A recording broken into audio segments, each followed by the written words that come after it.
دا بلیډ زه د محمد رسول الله په زړه باندې راکاږم دیکھو لایو په موبایل باندې هلکان او جینکۍ ناست دي زموږ د دین او اسلام جړې وړې بلې موږ له حیا راځي چې د دوی د دې بې حیایۍ ترجماني دلته کوو زه ورته وایم د مرګ او د ژوند هېڅ پته نه لګي ته به مړ شي او ستا ټیک ټاک کې به خلک ګوري قبر د انسان د کردار ترجمانی کوي قبر د انسان د اعمال او د حسن ترجمانی کوي تا ته به ضرورتي او ډېر سخت منظر دی د خاورو بالښت دی لوی لوی تیږې او د خاورو سلی کله چې مړ شي او په قبر د ښځې ولګي دا د دنیا مزې به تا ته بې مزې ولګي خوله به دې بند شي ورته سختې به قیزې ولګي ته یې ونیسه ته ولې نه پوهېږې که ته خان یې که نواب یې که قاضي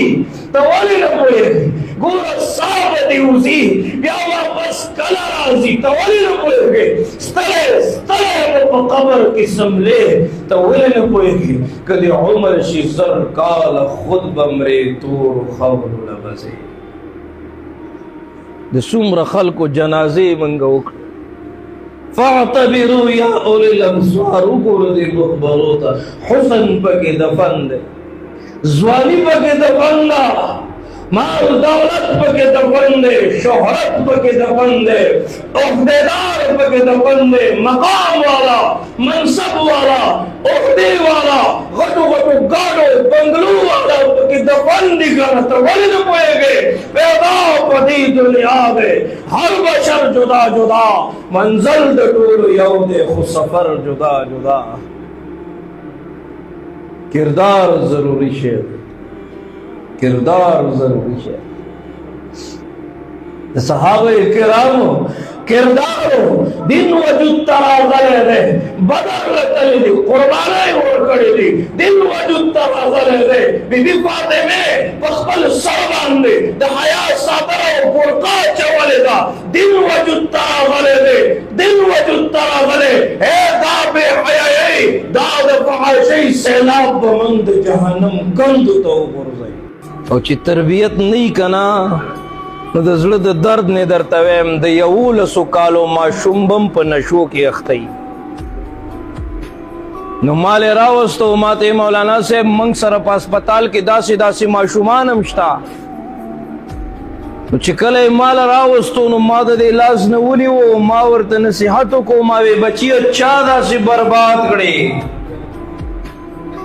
چا درله ژوند برباد کړ زه اوس دته نصیحت کوم لګیا یم که نه هسپتال دی که نه خلک ځي راځي یو مشره زنانه ده د 11 کالو یو نوجوان یې په زنځیرونو کې تړلی راوستو چې داسې اراده نه کو نو ما ته مولانا صاحب حیا راځي خو یو درد دی او دا در سره شریکوم او هغه غافله والدینو ته دا خبره ورسوه چې د بچي په تربیت کې غفلت کوي موبایلونو ته هم حواله کړی دی فحاشۍ ته هم حواله کړی دوستانو ته هم حواله کړی وسم پې نه رسي اوس دوی دومره مخکې تللی دي چې موږ یې نشو واپس کولی نو ما ته ویل مولانا صاحب دا زما بچی دی غلط ماحول غلط مجلسونه موږ ته پته نه وه دې ځای نه به ووتو موږ به یې مدرسې ته لاړو موږ به یې سکول ته لاړو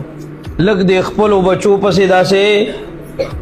لږ ډونډ لګوئ لږ ګورئ چې دی چېرته ځي ډېر د فتنو دور دی د دې علما کرامو دې مدرسینو سره لږې رابطې کوئ تاسو نه ماغه شاګرد جوړ دی هغه یو طالب په لاره روانو استاد یې ناسو وایي زړه کې سوچ وکړو چې یاره اوس به ده سره ودرېږم که نه نوی نوی د سایکل چل یې زده کړی او چې څنګه دې ذهن کې راغله چې بس استاد خو ناست دی قاری صاحب ناس دی کنه خو داسې په دې مخه به تیر شمه او سلام به پې واچومه که نه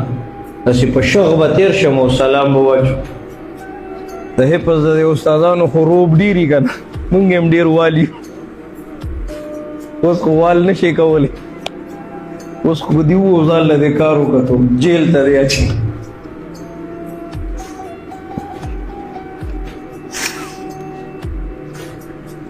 نو ته وایې چې داسې په شغ به تیر شم او سلام به پې واچوم چې څنګه ورنږدې شوی دی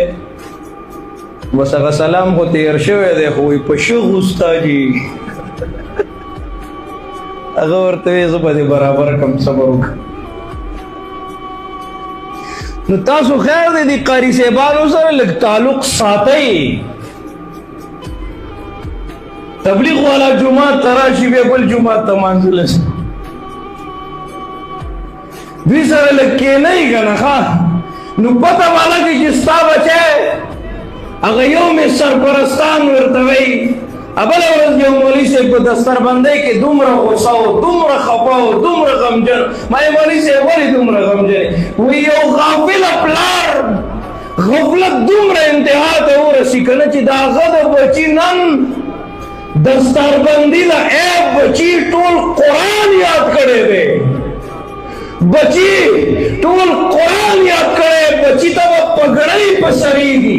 بچی علم نه فارغ شو که نه